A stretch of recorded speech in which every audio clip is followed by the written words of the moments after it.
یو ځل بعضې نیکان خلک روان دي په یو سفر په سفر باندې ځي ورسره یو نیک سړی دی چې هغه به مونځ ډېر کو نفلونه به یې ډېر زیات کول نفل به یې ډېر کول نو د دوی نه وي خبر چې دا سړی د کومې قبیلې دی خو نفلونه به یې ډېر کول هغه نفلونه والا سړی په دا لاره کې مړ شو چې مړ شو دا خو قافله ده او په سفر باندې روان دي دوی وله د کفن دفن انتظام کو چې یاره دا سړی خو خبرې مونږ سره نه کولې پیژنو نه خو هسې نیک دی مونځګزار معلومیږي ودرېږه د قبر دفن خدمت وله وکړو خو څه شته نه چې قبر وله په څوک کنه دا ځای کې مړ دی چې کلي هم نشته چې چا نه کوداله یا څه سسکوه یا څه چاري بیلچي خو غوټ ړمبې که نه وی چې وکتل نو مخامخ یو جونګله ده دیواره هغه جونګلې ده ودرېږه دې جونګله کې به څوک خامخی یو سړی پکې ناست عبادت ګزار هغه ته وایي چې مونږ ته یو مړی شوی دی او کلی دلته نږدې نشته که تا ته معلوم یې کلی چې مونږ لاړ شو که نه نو مونږ له څه بیلچي چاري سسکو راته شی راکړه چې مونږ پرې قبر وکړو هغه ورته وایي چې ما سره یو دغه پرته ده ګینتري یو ګینتري را سره پرته ده دا در کولی شم خو یاره په یو شرط به در کوم چې دا به ما له واپس خامخا راوړی هغې وایي کاکا مونږ څه کوو راشه وګوره سړی مړ دی په دغه قافله کې هغه نه پرې قبر که نه او واپس دله دا ګینتري ته وړو وایي نه ما سره قسمونه وکړې چې دا به ما له واپس راوړی کاکا د خدای نیکبخته مونږ پرې څه کوو د دومره پیسو شی خو نه دی اوس دلته شته نه وی قسمونه هم ورته وخوړل چې ښه دا ګینتري دله راوړو لګیا یې اوس چې یوازې په یو ګینترې قبر کنی خو اسانه خبره نه ده که خلک خو ګڼلي خو خامخا په یو شیچې د قبر کنی قبر وکنو رواني سره شپه شوه له هدم وله وکنو سړی هم پکې خښ کړه چې خاورې نیمې ته ورسولې ګینتري داره په قبر کې یې یا خدایه پاکه سړي سره خو مونږ بابا خو رښتیا وې سړي سره خو مونږ وعده کړی و قسم هم کړی و ودرېږه دا خاوره به واپس راوباسو چې هغه خپله ګینتري بابا له وباسو هلکه تاسو کړه بل وی تاسو کړه چا سره هم نه وه بس پته ولګېده چې دا زمونږ نه په دا قبر کې دننه پاته قبر هم دوباره وکړه خاوره خو اومه ده راومبېستله وایي چې له حده م ښکاره کړه هغه ګینتري د هغې هغه اوسپنه د هغه مړي د دې سک مری او لاس او خپو نه راتاو شوی د دې سک نه راتاو ده او دا لاسونه هم پکې تړلې شوي دي اوس ګوره اور کې چې اوسپنه واچوې نو وغځېږي لیکن الله خو قادر دی حضرت داود علیه السلام به زغرې جوړولې زغرې د اوسپنې نه او قرآن حکیم کې او حدیث پاک د بخاري دی چې الله ورته اوسپنه نرمه کړې وه النا له الحدید اوسپنه نرمه وه په لاسو به یې تاوله او غځوله به بغیر د اور نه دا داود علیه السلام له الله پاک دا یو طاقت ورکړی و نو الله خو په خپله دا طاقت شته که نه هغه د ګینترۍ اوسپنې د دې مرۍ نه او د دې لاس او خپو نه تو ده او د لاسونو او خپې یې مرۍ سره تړلي دي او دغه اټکلی ورته دې مرۍ ته پرته ده ویرېدو رامنډه م کړې خاوره م وروغورځوله بابا له راغلې بابا دا چل شوی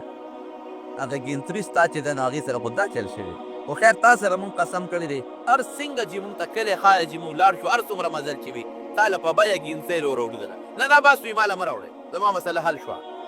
اشهد ان لا اله الا الله واشهد ان محمدا عبده ورسوله زما د پیغمبر ایمان نور مضبوط شو بابا څنګه وی ما نبی علیه السلام مبارک په خوب کې لیدلی دا بابا و دا جونګړې وله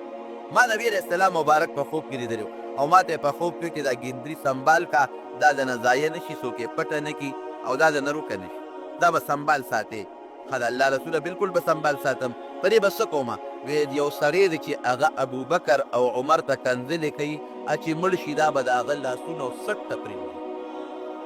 دا به سنبال ساتې دی ابوبکر او عمر ته کنځلې کوي دا به هغه د سنبال ساتې ما په خوبه راویښ شومه چې خدای د دې څه مطلب شو دا به څنګه د هغه لاس او زه به یې سنبال ساتمه که څه جل به کومه زه به یې څنګه سنبال خو به وساتم خو چې حضور پاک فرمایي چې یو سړی د ابوبکر او عمر ته کنځل کوي او د هغه د سټ او لاس او خپو نه به تاویږي دا به څنګه تاویږي دا به زه وینې کومه تاوم به یې ته که بل څوک به کوي په دې مطلب یې نه پوهېدم اوس پته ولګېده چې هغه د هغه سټ او لاس او خپو ته پرېوته سړی څنګه سره یو موږ چې مونږ خو نه پېژنده مونږ سره په سفر کې مونځ خو به یې کوو معلومیږي دا چې سړی خطرناک و د مارونو دومره لویه رتبه د حضرت ابوبکر صدیق او د حضرت عمر فاروق رضی الله عنهما لیکن حضرت عمر به څه وې یو ځل یو ډکې راواخېسته کې دا کوټې غوندې ډکې او داسې مخامخ ونیوه وې دا ډکې ما نه سړی وې تا څنګه ډکې وې ته خو د پیغمبر صحابي یې او حضور پاک ستا د جنت زیری ورکړی دی یاره وی د الله د قهر څه پته نه لګي، هېڅ پته نه لګي. هسې نه الله غوسه شي په قهر شي، نو که دې ټکي ته په قهر شو خو یو کرچ به وکړي او به سوځېږي ایره به شي، خو که عمر ته په قهر شو نو څه به جوړېږي. یو سړی وله راغی د هغه وخت کې امیرالمؤمنین دا سړی چې څنګه راغی نو دغه وخت د حضرت عمر فاروق د دمې وخت و دا سړی هغه دمې ټیم کې راغی. نو عمر فاروق رضی الله عنه لږ غوسه ناکه و، دوره ورسره پرته وه، هغه یې راواخېسته سړي نه یې په دوره ستاسو ویسته. د خدای بنده چې ټول ورځ ستاسو خدمت ته ناست وم نو نه راتلی، خو چې زه یو پوټې ارام و دمې ته رالمه نو رالې د خوبه دې وویستمه. سړی لاړ، چې لاړه نو د فورا یو پولیس والا ته آواز کړی، هله وایي دا سړی راستونکی، دا سړی راستونکی ما ته غوزار ویست پوه نه شومه چې اوس ته معافي وغواړم. نو څه چل کوي دې ګریوان ته یې ځان له لاسه ونیوه داسې داسې کوي. ای عمره ته خو ډېر کمزوری وې، الله لویي درکړه. ای عمره ته خو ډېر ذلیله وې، تا خو به اوښان سرولې، تا خو به ګډه چیلۍ سرولې، الله بادشاهي درکړه. ای عمره ته خو ګمراه وې، په غلطه لار وې، الله درته نیغه لاره وښودله. ای عمره غلطو مجلسونو کې ناست وې کمزورو خلکو سره، نو الله د پیغمبر علیه السلام ملګرتیا در نصیب کړه. نو ته به اوس خلکو له په درو به خلک وې، دومره عزت الله درکړه نو خلک به په درو وې. عمره د قیامت ورځ کې الله سره به څه کوې؟ الله که تا تپوس وکړي نو عمره ستا دوره مضبوطه ده او که د الله دوره مضبوطه ده؟ الله اکبر. ستا دوره مضبوطه ده که د الله؟ عمره تا خو دې سړي دوره راوبروله، الله به د قیامت پر ورځ تا له خپله دوره رابروي. نو خو چې سړی څومره لوی دی خو دوره یې هغه لویه ده که نه، ټینګ به چې د الله دورې ته سړی پرې رادننه کړه. چې رادننه یې کړه حضرت عمر فاروق کېنو او معافي ته یې غوښته، ما معاف کړه. دا دوره والا ما نه خپل بدل والا چې څنګه ته وهلې دا واخله، ما نه خپل بدل واخله. وایي نه ما د خدای دپاره بخلې، نه د زړه نه وې که نه ما د یېرې نه وې، رښتیا وایه دا دوره والا. وایي نه د زړه نه مې بخلې، هسې نه ګورې د قیامت پر ورځ عمر د ګریوان نه ونیسي، د خدای یېره دې ته. او جلل به جلل وی که د فرات د دریاب په غاړه یو سپی د تندې مړ شو د قیامت پر ورځ به د هغې تپوس د عمر فاروق نه کېږي.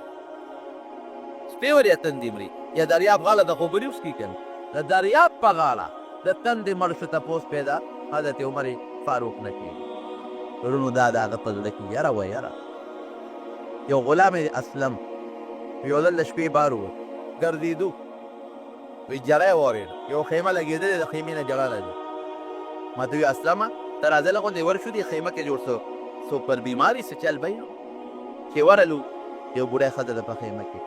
اور یې بل کړی دی او در یې ورته ایښودي دي او سپوټ کېږي.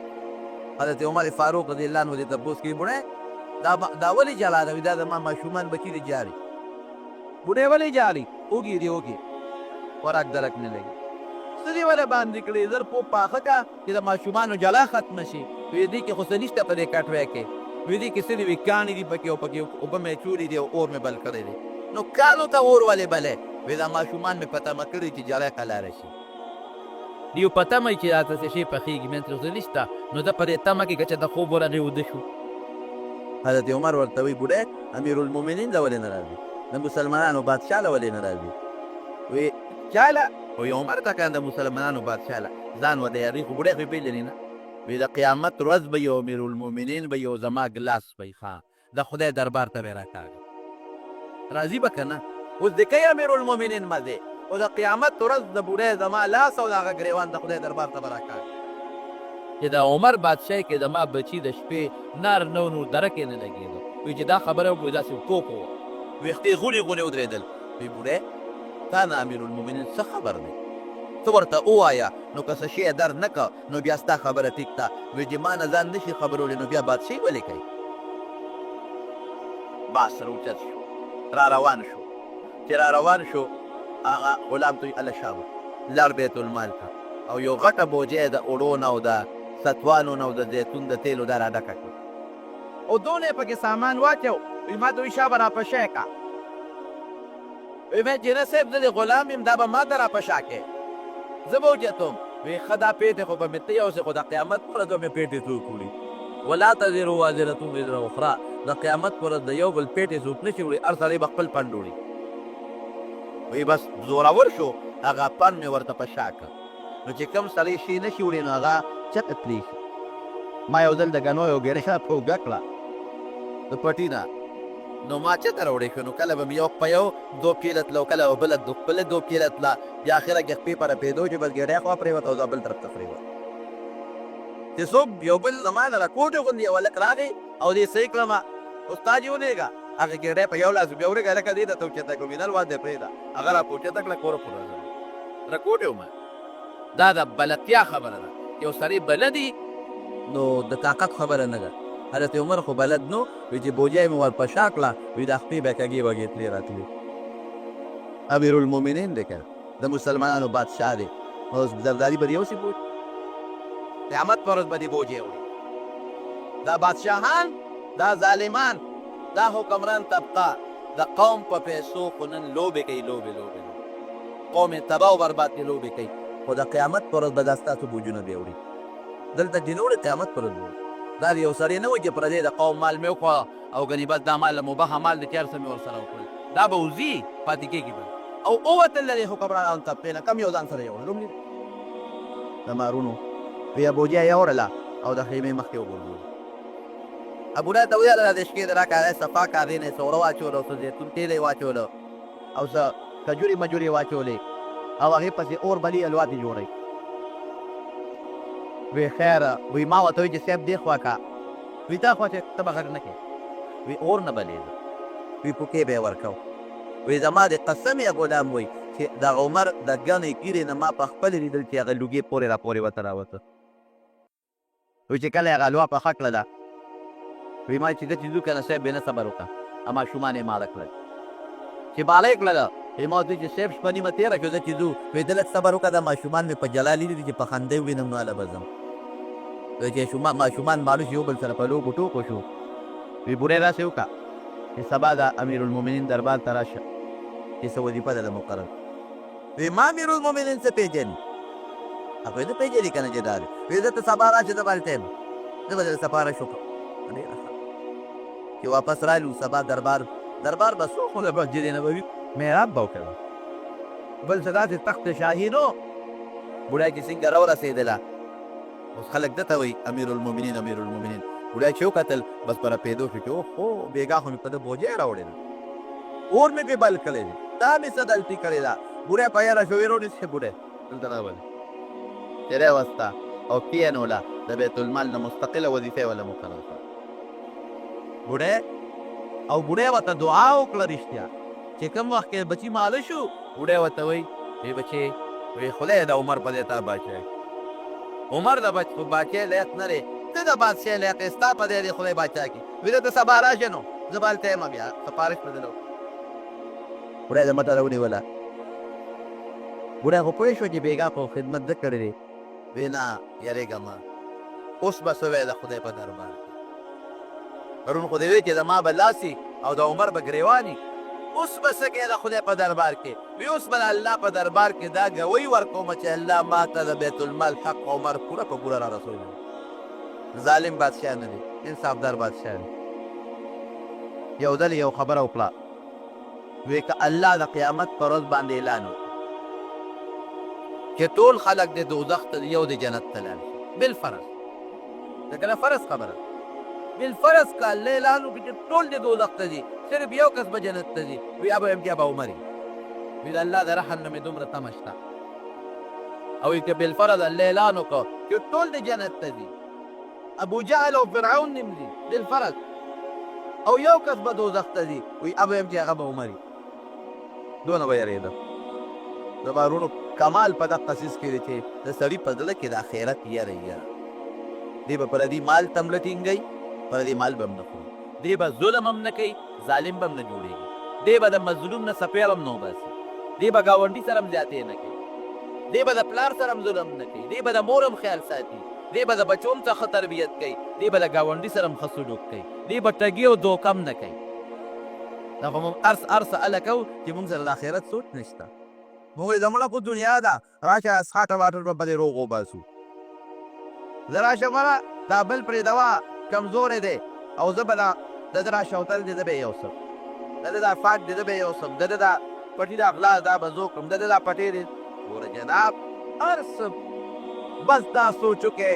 چې اخرت به منو که به نه منو به که والیوم الاخر که اخرت نه منې خو ایمان ختم شو دا خو به منو چې د اخرت ورځ شته نو چې د اخرت ورځ شته دا به هم منو چې د اخرت په ورځ یو تپوس کوونکی ذات هم شته دا هم د عقیدې خبره ده که دا یو سړی نه مني کافر دی او دا به هم منو پرون زموږ په ترمذي شریف کې دا حدیث تیر شو چې الله به د 5 څیزونو تپوس کوي عمر دې کوم ځای تیر کړ ځواني دې کوم ځای تېره کړه عمر دې کوم ځای تیر کړه ځواني دې کوم ځای تېره کړه مال دې کوم ځای وګټه خرڅ دې کوم ځای کړه او د خپلې پوهې نه دې څومره فایده واخیسته دا تپوس به کېږي لا تزولو قدم ابن آدم د بني آدم قدم به خوږي نه د ځای نه به راوچتېږي بلکل به نه خوځېږي حتی یسأل عن خمس چې د 5 څیزونو تپوس کېږي یو د 5 څیزونو نه څه دی عمر دې عن عمره فيما ابلاه عمر دې په کوم ځای کې تېر کړ او بیا خصوصا د ځوانۍ ځکه ځوانۍ کې سړی زیات عبادت کولی شي ځواني دې کوم ځای تېره کړه او بیا خصوصا د مال من اين اکتسبه وفيما انفقه چې کوم ځای نه دې وګټه حلال او که حرام کوم ځای کې دې خرچ کړ دا تپوسونه به کېږي اوس که د 10 ورځو ژوند خشته کوي او که د هغه زرګونو کالو ژوند خشته کوي د 10 ورځو د ژوند امن غواړې خوشحالي غواړې او که د هغه زرګونو کالو د ژوند خوشحالي غواړې نو زما انصاف حضرت ابو بکر صدیق رضی الله عنه د نبی علیه السلام څومره جلیل القدر صحابي دی سړی حیران شي دومره لوی عزت چې الله حضرت ابو بکر ته ورکړی دی او دومره لوی منقبت چې نبی علیه السلام لومبي نوم اخلي د داخلي ابو بکر فی الجنه 10 کسان 10 مبشره په یو مجلس کې پیغمبر علیه السلام د هغوی نومونه اخیستي دي چې دا به جنت ته ځي په هغې کې لومبي نوم د حضرت ابو بکر دی ابو بکر فی الجنه عمر فی الجنه عثمان فی الجنه او داسې نور 10 کسان صحابه کرام یاد کړي دي اول نمبر نوم د حضرت ابو بکر صدیق رضی الله عنه نوم یې عبدالله دی عبدالله خپل نوم او ابو بکر یې کنیه ده او پیغمبر علیه السلام 2 لقبه دله ورکړي دي یو صدیق معنا رښتونی انسان د پیغمبر علیه السلام تصدیق کوونکی انسان نبی علیه السلام مبارک له چې الله څنګه پیغمبري ورکړه دی زور ملګری و زور اشنا یو دوستانه وه ابو بکره ما له خو الله پیغمبري راکړه بلکل زما در باندې ایمان دی هېڅ قسمه دلیل دله نه غواړم هېڅ قسمه دا تپوس نه کومه چې دا ولې او دا څنګه پکې نه ګورم بس ما درته معلومه کې ته رښتونی انسان او ستا خبره منم په بالغانو سړو کې لومبي مسلمان حضرت ابوبکر صدیق دی صدیق ورته وایي د پیغمبر علیه السلام تصدیق کوونکی او عتیق ورته وایي پیغمبر علیه السلام ورله دا لقب په خپله ښودی دی عتیق معنا د جهنم د اور نه آزاد دا ورته ما نه دي ویلي دا ورته حضور پاک ویلي دي دا لقب بل چا نه دی ورکړی دا 2 نومونه صدیق 2 نمبر مرتبه لري پیغمبرانو پسې اولئک مع الذین انعم الله عليهم من النبيين والصديقين والشهداء والصالحين د پیغمبر نه لاندې مرتبه صدیق ته او د صدیق نه لاندې د شهید مرتبه ده د شهید نه مرتبه اوچته ده دومره لویه مرتبه او دومره لویه رتبه دې چې کله وی پیدا کېده نو یو غیبي اواز شوی یا امة الله بالتحقیق د ابوبکر مور ته اواز کېږي ای د خدای ویندې تحقیق سره دا خبره وره ابشري بالولد العتیق په یو بچي زیر قبول کا چې هغه به د جهنم د اور نه ازادي پاک دامن وي دا د پیدایش وخت کې فرشته اواز کوي یا امة الله بالتحقیق ابشري بالولد العتیق ای د خدای ویندې د ابوبکر مور ته وایي تحقیق سره دا خبره وره یو زیر قبول کا په داسې بچي چې هغه به د جهنم د اور نه ازادي پاک وي اسمه فی السماء صدیق وبمحمد فی الغار رفیق د ده نوم په اسمان کې صدیق دی فرشتې یې والله په صدیق یادی او په محمد سره صلی الله علیه وسلم به د غار ملګري دا مخکنی خبره ده چې کوم وخت ابوبکر پیدا کېږي وایي دې نه لوی رتبه او لوی مرتبه بله شته نشته حدیث پاک کې راځي یو ځل د حدیثو کتابونه روانه رالو حضرت ابوبکر لږه تیزي وکړه تیزي چې وشوه نو حضرت عمر ته خفه شوله ابوبکر صدیق ستومانه شو او لکه دا خو ما زیاتي وکړې عمر سره ودرېږه چې معافي ترې وغواړه د مسلمانۍ طریقه هم دا ده، دوه ملګري چې یو بل سره لږ خفګان وکړي او چا زیاتې کړي بقا ده چې هغه د هغه بل نه فوراً معافي وغواړي. راځئ حضرت ابوبکر پوه شو چې د سړي سره عمر خو زما دوست دی، ملګری مې د ما نه زیاتې شو، دې لږ غوندې رضا یې کړم. ورپسې لام روان شو. عمر چې وپوه شو چې دی خو ما رضا کوي راځي، هلته تیز شو. ابوبکر هم ورپسې تیزی کې لاړ. حضرت عمر ته کور ته ننوت او دروازه یې بنده کړه. چې نه کور ته راپسې رانشي نه رضا کېږم. حضرت ابوبکر صدیق رضی الله عنه دروازه ورته بنده شوه، خفه د ستومانه دی او د پیغمبر علیه السلام مجلس ته را روان دی. او یو روایت کې راځي چې داسې را روان دی چې دا یو پیسې وجته کړې ده او دا څادر ورپسې راقي چې پریشانه دی. حضرت عمر رضی الله عنه چې کور ته ننوت هغه کې سوچ وکړه چې یاره دا خو ما هم خو نه کړل، ټیک ده چې زیاتې هغه وکړه، خو چې کله زه راضي کولم معافي غوښته پکار دی چې به معاف کړې وي، او چې زما کور ته راغی نو ما له دروازه بندول نو پکار. خو ډېره لویه خبره چې څوک د چا کور ته ورشي معافي دې غواړي، نه هم راغی. چې راغی اوس ابوبکر مخکې د حضرت عمر ورپسې دی. حضور پاک مبارک مجلس کې ناست دی، صحابو ته وایي دا سړی چا غوسه کړی دی. حضرت ابوبکر یادوي دی چا خفه کړی دی، دماغو کې لږ غم شته او تکلیف شته دی. دې کې حضرت عمر راغی. چې راغی نو حضرت ابوبکر ورته قصه وکړه، وی صاحب د عمر سره ما زیاتې وکړه، بیا مې دې معافي غوښته، دې رانه روان شو. کور ته واپسې لاړم، دروازه یې راته بنده کړه. نو اوس دلته رالم، نبی کریم صلی الله علیه وسلم غصه شو. هل تارکو لی صاحبي، زما دا ملګري به تاسو په ارام پرېږدئ؟ ابوبکر یادوي. حضرت عمر وایي چې دا حضرت ابوبکر نبی علیه السلام ته وایي د الله رسوله ما نه زیاتې شوې،